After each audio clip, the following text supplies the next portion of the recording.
So much. Appreciate it. What's your prediction today? Do you think you're going to make quorum? No quorum. I think close only counts in horseshoes and hand grenades. We might have 98, 97 today.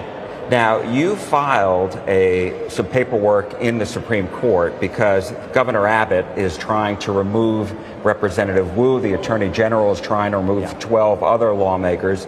So you filed a letter in support of that.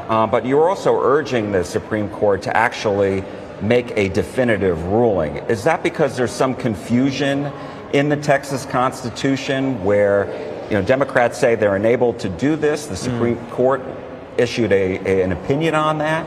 So what are you saying? Yeah, I think there's a good opportunity for the Texas Supreme Court to clarify this. Representative Briscoe Cain and I filed what's called an amicus letter to ask the Supreme Court to step in and resolve some of the confusion.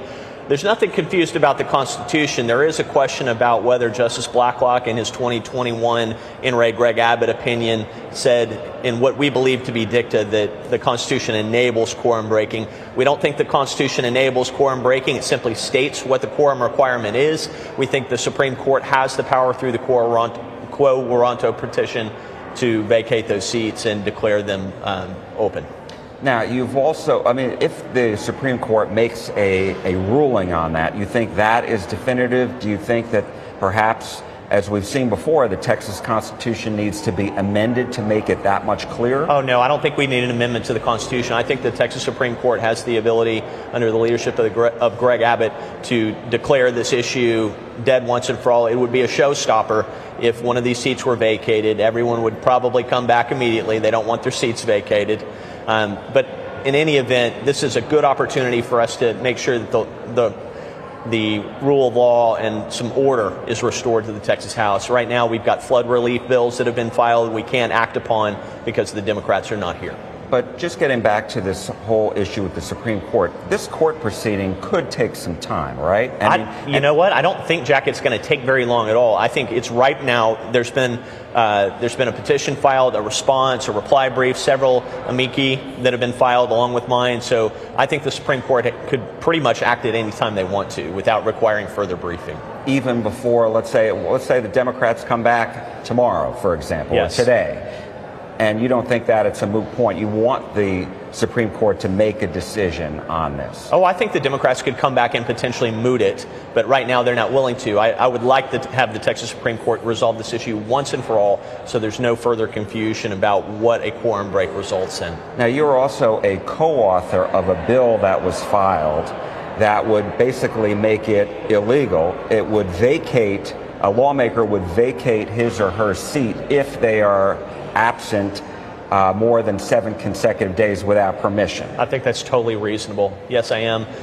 It's time for us to get back to doing the work that the people of Texas sent us here to do. And it's not too we have a lot of people who are home working real jobs with real lives, people who work to provide for their families. It's not unreasonable to expect that Democrats would show up and do the same here in the Texas House. But what do you say to Democrats who say, look, we are doing what our constituents want us to do, which is fight back against these congressional, this new map, and they are supporting their legislators who are breaking quorum? Yeah, I can assure you what their constituents didn't ask them to do, which was to take money from third parties outside the state of Texas to fly and hole up in a hotel in Chicago or in Boston or New York. That's not part of the game, and I think that's pretty clearly a violation of Chapter 36 of the Penal Code. This is day one, meeting one of orientation as a state representative. You don't take money in exchange for violating a duty that you have under the Texas Constitution. Now, is that in the Texas Constitution? No, it's in the Penal Code. It's in the Penal Code, okay. But their obligation to appear is part of their constitutional duty. And so, how do you see this all shaking out? Yeah, I think the Dems will run out of gas, and I think we'll get everything that we need passed on our agenda. Nothing unites Republicans like Democrats deciding not to work. And so one of the second order effects of this, Jack, has been that we've drawn the Republican Party together, grassroots to leadership. I was just going to ask you about that, because obviously during the regular session we saw a very fractious Republican House, and not necessarily everybody supporting Speaker Burrows. You're saying that's completely changed now? Well, nothing brings people together like a crisis. The crisis here is making sure that we achieve the objectives that our voters sent us here to achieve. Everything from redistricting to flood relief to banning taxpayer-funded lobbying, and I think our interests are now aligned. My last question to you, and I appreciate your time, and that is, when we spoke with Representative Leach here on Friday, he said there has been some discussion as to, instead of having 5 additional Republican seats, 6, 7, 8. Has that really been under consideration? And could you see, once there is a quorum, could you see someone filing an amendment to House Bill 4, which is the new congressional I think the costs are going to continue to escalate, Jack. I think there's interest in trying to gain additional seats as a result of this violation. I think there's a lot of momentum behind vacating vice chairmanships for Democrats and vacating their seniority as well. So we'll see how it all shakes out and how long they decide to stay gone for. And that would be done, like eliminating vice chairmanships for Democrats. That would be done under House rules? Absolutely. Okay. Republican State Representative Mitch Little of Louisville, thank you so much. Thanks, Jack. We appreciate it. All right, Ken, so you heard Representative Little. He really wants to have a definitive decision by the Texas Supreme Court, regardless of whether Democrats come back before they can make a decision. Yeah, and I think that's something that we heard over the weekend. Jack, let's talk a little bit about something that interesting that happened over the weekend, which was there was a court ruling. He made a mention, the representative you just spoke to, about taking third-party money or folks who have been sort of enticed to leave the state. He's hinting about Beto O'Rourke and his PAC, which a court ruling basically came down on late Friday, saying that that can't happen, that's illegal, that they can't accept that money. What's the latest on that? What do we know about that? Well, as you mentioned, this lawsuit that was filed by the Attorney General on Friday basically accused Powered by People former Congressman Beto O'Rourke of improperly raising money for these House Democrats to leave and travel up to Chicago. Obviously, all that costs money. And so you had on late Friday, a Tarrant County judge put a temporary restraining order against O'Rourke, against Powered by People from doing that. Obviously, from here, this case will have to be heard, certainly in the Tarrant County court, because I think that is something else, as you heard Representative Little. They want definitive answers on this. Is this legit or not? And when I spoke with a member of the Democrats who is among those up there in Chicago today, Representative Ramon Romero Jr. of Fort Worth. He's also the chairman of the Mexican American Legislative Caucus. He told me he thinks that they are doing what their constituents want, number one. Number two, he says, look, we have a First Amendment right to do this. And so I think these will be among the questions that are going to be decided in this court case. I did ask him this morning what his goal is today, because they had meetings in Chicago with Senator Dick Durbin of Illinois, and also later today they're going to be meeting with Latino leaders in Illinois. Let's take a listen. You are meeting with Illinois Senator Dick Durbin and also with Latino leaders in Illinois. What is the goal today? Well, first, I think Senator Dick Durbin came in to give us words of encouragement and, again, set the tone for what his experience has been in the first 7 months of the Trump administration, and certainly understanding what we're facing right now, really unprecedented, what I've called the domestic conflict that's occurring from state to state, that started in North Carolina with mid-decade redistricting, and now setting the map for what can be done around the country. We know that there's other states that are going to likely follow suit. We've heard Governor Newsom in California say he will react with a trigger bill, if you will, if Texas does this mid-decade redistricting. So, look, just setting the stage. Senator Durbin has been really good, even since the last quorum break, in helping us feel supported, as we have felt the support from many, many members of Congress. So that's been his purpose. And as far as the Latino Legislative Caucus from Texas, we are meeting with the Illinois Latino leaders here, along with Congressman Chuy Garcia. And our focus really is to make sure that everyone around the state of Texas understands that the Latino population has been over 50% of the population growth in Texas, yet we have no seats to show for it. We're 40% of the population, and we certainly don't have 40% of the seats. There's almost a punishment that is occurring throughout the state for the way voters have voted down ballot. Even in areas of South Texas where everyone is talking about, or a lot of folks are talking about, the fact that Latinos voted for Trump, down ballot, they continue to vote for the people that have served them in congressional races, House races, Senate races. And what we see right now is a dividing of those communities that are close and tight. And now they're being separated and I would say punished for the way they voted down ballot.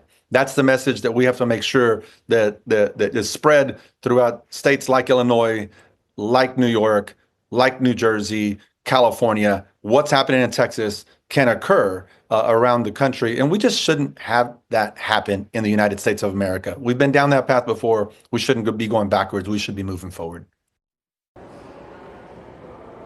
And as you heard Representative Romero speaking, they just rang the 5-minute warning bell here, that 5 minutes before the House will come into session, and we'll see whether they make quorum or not. Real quick, Ken, 2 points that I think are going on here with Democrats. First, obviously, they want to continue to delay the vote on the new congressional map here in Texas that would give Republicans 5 extra seats. The other thing, I think, the other reason that they are doing this and have been traveling to all these states is they really want those governors to do the same thing that Texas is trying to do. They want those Democrats to redraw their congressional districts so that in case this does happen, which most people believe the Republicans will pass this, that the Democrats will be able to blunt any increases here. Yeah, and all eyes are on what happens inside that room right now. In the next 2 minutes, we have a live shot, eyes and ears inside the House in the state capitol. Jack, I also understand before we, because at some point we are going to sort of just tune into what's happening there on the House floor, but we want to mention that you do have an upcoming interview. It's an exclusive interview that you have with Governor Greg Abbott. You're the only Texas reporter to be able to secure this interview on this issue. That's coming up at 5 o'clock, right? Yes, it is. We'll have that live on CBS News Texas at 5 o'clock. And obviously, there are a lot of questions to ask the governor. A lot of similar questions to what I asked Representative Little. I mean, we'll talk about the lawsuit and his efforts to try to remove Representative Gene Wu, the House Democratic Caucus chair, from office. We'll talk about, because he has said he's going to keep having special sessions. So I want to ask him about that. I want to ask him about his allegations that Democrats accepting fundraising dollars from Beto O'Rourke, that constitutes bribery. So there's a lot to ask the governor, and I look forward to hearing what he has to say. Yeah, and again, that's coming up at 5 o'clock right here on CBS News Texas. We're approaching the 30-second mark now, Jack, just before 1 o'clock when the House is scheduled to reconvene. I think we just lost that shot, but we'll get back on it here shortly. But again, we're looking to see right now if they will have quorum. This is the third attempt now, Jack, at hopefully having quorum on this issue. Of course, the redistricting, which is what is at the core of this entire fight. But we also know, Jack, that there are many other things that are at stake here as well, including relief efforts for Kerr County and for the Hill Country.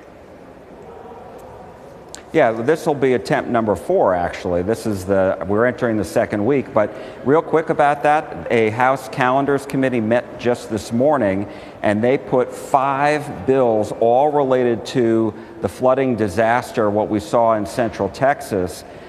They have those scheduled to go on the full floor of the House tomorrow. They are hoping to get a quorum, obviously, but if they do not get a quorum, those bills cannot be heard. So I hear the bell. I'm actually going to go inside today and listen and watch and see what happens. We're watching it. Okay, we're going to cut to that now. Thank you, Jack. We'll talk soon. You bet. Morales, Moody, Martinez, Longoria, Mary Gonzalez, Cortez, and Canales. You must vote from your desk and for yourself. Clerk, ring the bell.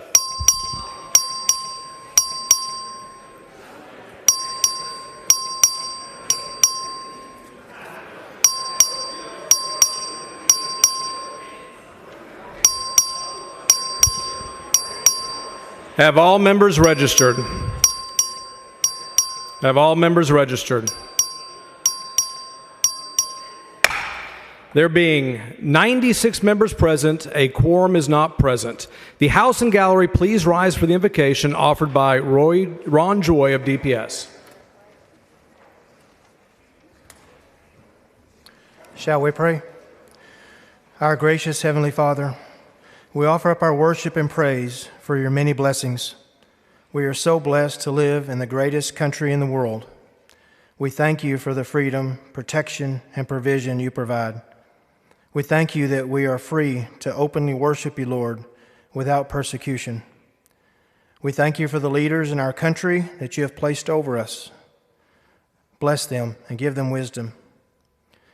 We are further blessed to live in the great state of Texas. You have blessed our state so much. Even in the midst of storms, we can see your hands of provision, encouragement, and love in the actions of our leaders and our communities. We are blessed to have leaders at the federal, state, and local level that love you, Lord, and serve the people that they represent. We praise you for our form of government that makes this country and state so blessed. I thank you for our process that every voter gets a say in who will represent them. Grant these representatives wisdom as they give a voice for the millions of citizens that they represent on so many important issues. In Jesus' name I pray, amen. The chair recognizes the Honorable Angie Chen Button of Dallas County to lead us in the pledges of allegiance to the United States and Texas flags.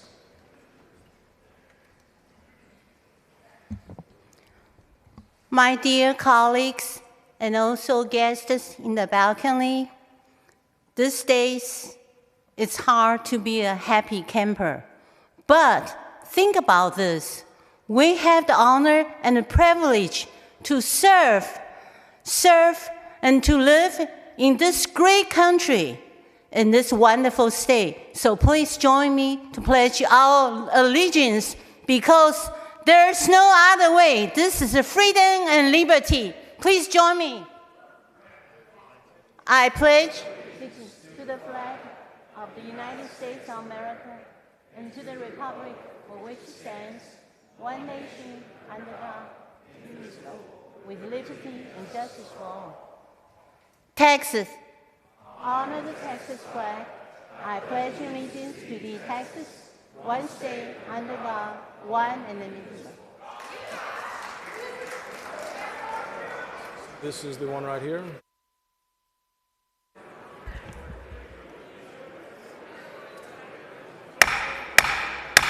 Members, may I have your attention?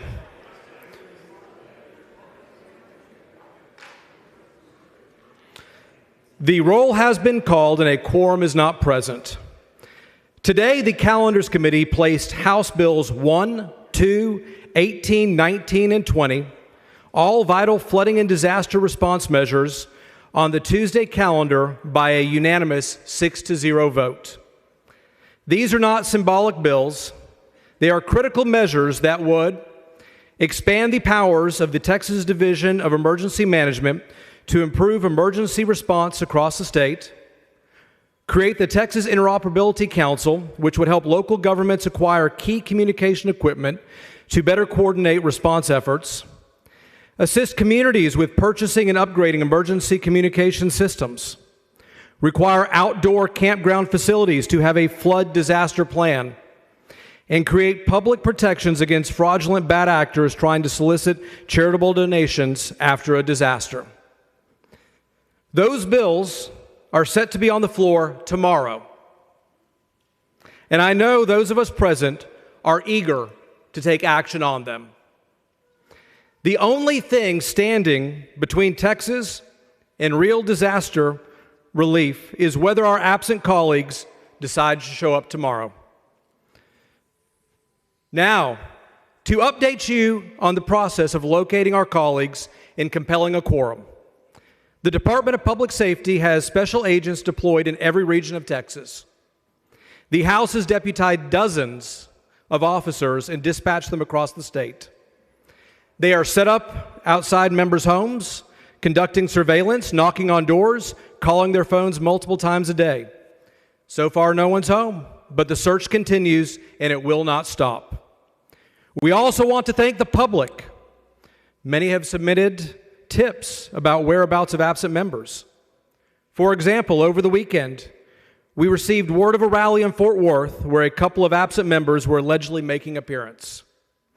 We took this as actionable intelligence, and DPS was dispatched immediately. Although in this instance, members did not end up being physically present at the event, we will keep following every credible lead until these members return. I have asked DPS to establish a tip line to receive information and leads regarding members' whereabouts if they happen to be in the state. That phone number is 866-786-5972. Let me repeat that for those who wanted to get out a pen and write it down. 866-786-5972. Understand that we are keeping receipts for every gallon of gas, every mile traveled, and every hour of overtime associated with the pursuit of these missing members. Under Rule 5, Section 3 of the House Rules, those breaking quorum will be held financially responsible for the costs they've created, not the taxpayers. To those absent members, you can go to another city, another state, even another time zone, but you cannot escape your responsibility to the people of Texas. Eventually, you will be here. Tomorrow, when the gavel drops, the question is simple. Will you be in that chair to vote for these critical disaster recovery bills, or will you be remembered as one who did not show up? The choice is yours.